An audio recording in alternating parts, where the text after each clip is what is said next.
Hello, ako nga pala si Jethro Mariano, and ito nga pala ang aking ah, ang konting kwento. Hindi ko ipagpapalit ang aking buhay sa kahit na sino man. Masaya ako if anong meron sa aking buhay ngayon. Kontento ako. Kahit mahirap, kinakaya pa rin.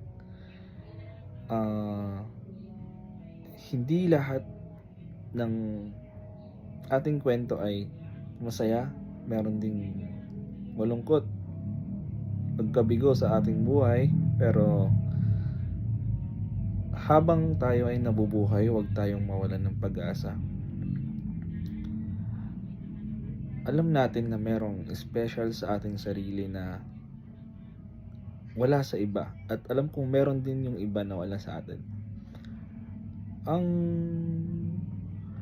ang kwentong ito ay maging kontento tayo sa ating sarili at kung anong meron sa atin.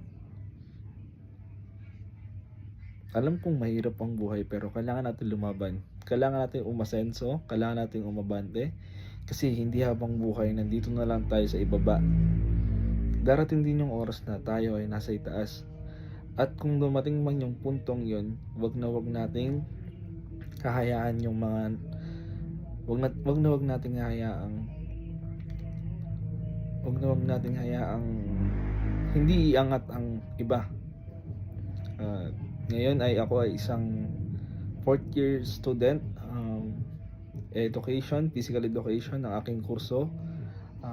Nakikita ko ang aking sarili balang araw na makakapagturo sa isang paaralan upang maglingkod sa ating mga mag-aaral.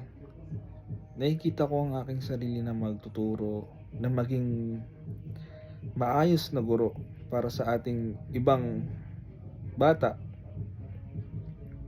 Ayun ang aking ang aking pangarap at nakikita ko sa aking hinaharap. Hindi masamang tanawin ang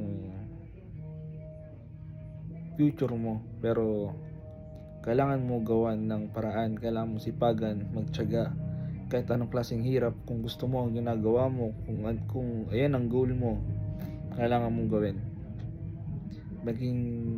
Magtiwala ka lang sa proseso ng buhay at manalig sa may kapal. Lahat ng gusto mo ay matutupad mo. And yun lang po. Maraming salamat.